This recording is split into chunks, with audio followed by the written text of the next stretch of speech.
नमस्कार दोस्तों, आप देख रहे हैं latest judgement with advocate Paresh Puranik. सोचिए आपने गाड़ी का इंश्योरेंस कराया हो, पॉलिसी भी हाथ में आ गई, लेकिन जिस चेक से आपने प्रीमियम भरा था वो बाउंस हो गया। कुछ महीनों बाद एक्सीडेंट हुआ।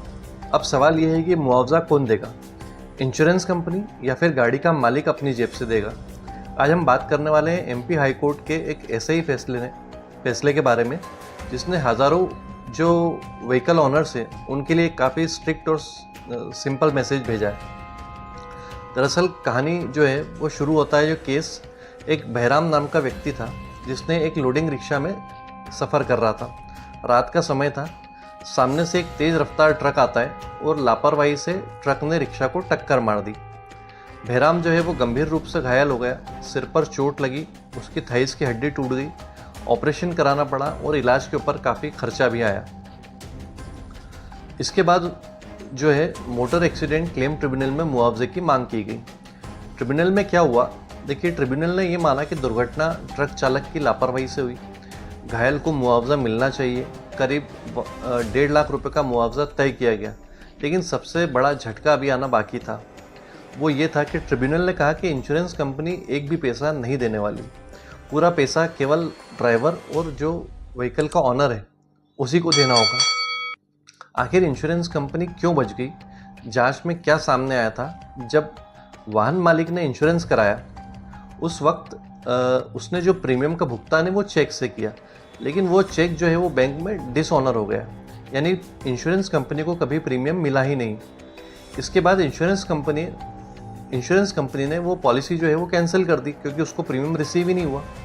रजिस्टर्ड पोस्ट से वाहन मालिक को सूचना भेज दी गई और आरटीओ को भी जानकारी दे दी गई। अब क्लेमेंट ने क्या कहा, घायल व्यक्ति ने कहा कि भले ही पॉलिसी कैंसिल हो गई हो, लेकिन पहले इंश्योरेंस कंपनी मुआवजा दे, बाद में जो मालिक है गाड़ी का उससे वो रिकवर करे। यानी कि एक फेमस प्रिंसिपल है इंश्योरेंस के केस में, जो एक्सीडेंट के केसेस होते हैं उसमें पे एंड रिकवर का एक बड़ा कॉमन प्रिंसिपल है। तो क्लेमेंट का ये कहना था कि ये यहाँ पर लागू किया जाए और हमको इंश्योरेंस कंपनी दे और इंश्योरेंस कंपनी बाद में जो गाड़ी का ऑनर है और ड्राइवर है उससे रिकवर कर ले। मामला पहुंचता है हाई कोर्ट में। याचिकाकर्ता ने पुराने फैसलों का सहारा लिया और कहा कि यदि पॉलिसी कैंसिलेशन की सूचना साबित नहीं होती है तो इंश्योरेंस कंपनी तीसरे व्यक्ति के प्रति, जो थर्ड पार्टी है, उसके लिए रिस्पॉन्सिबल होती है।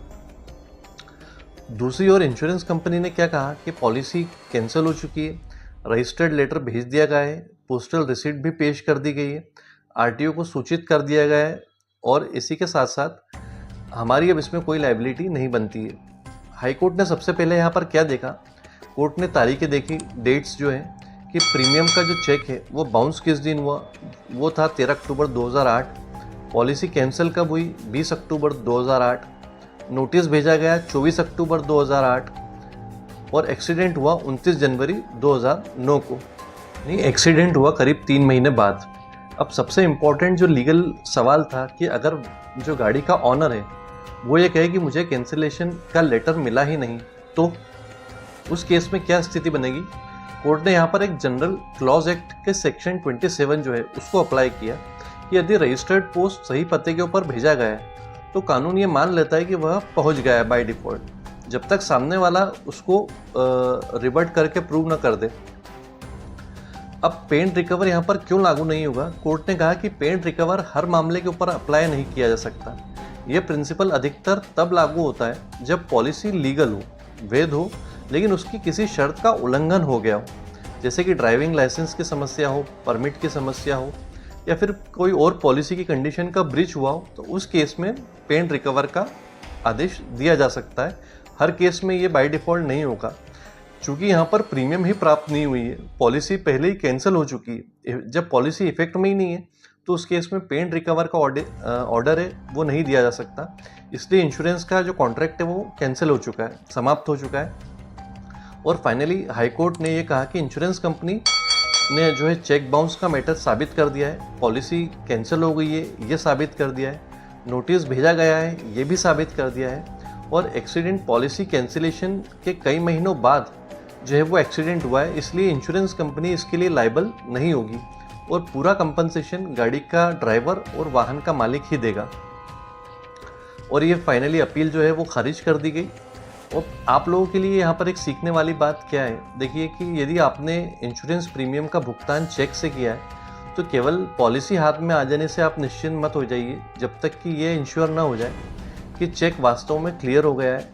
और चेक यदि बाउंस हो गया है तो इंश्योरेंस कंपनी ने समय के ऊपर पॉलिसी कैंसिल कर दी है, तो एक्सीडेंट होने पर लाखों रुपए को जो कंपनसेशन है वो आपकी जेब से आपको देना पड़ेगा। अब आप लोगों से मेरा एक सवाल है कि यदि आपको ऐसा लगता है कि ऐसे मामले में तीसरे व्यक्ति की सुरक्षा के लिए इंश्योरेंस कंपनी को पहले पैसे देना चाहिए और बाद में उसको रिकवर कर सकता है ऑनर से या फिर ड्राइवर से, या फिर जिसने प्रीमियम ही नहीं भरी उसकी जवाबदारी वाकई में यहाँ पर बनती है और उस केस में इंश्योरेंस कंपनी को लायबल नहीं ठहराया जा सकता है। आप इस मामले में क्या सोचते हैं? आपकी राय कमेंट करके कमेंट बॉक्स में ज़रूर बताइएगा। Thank you.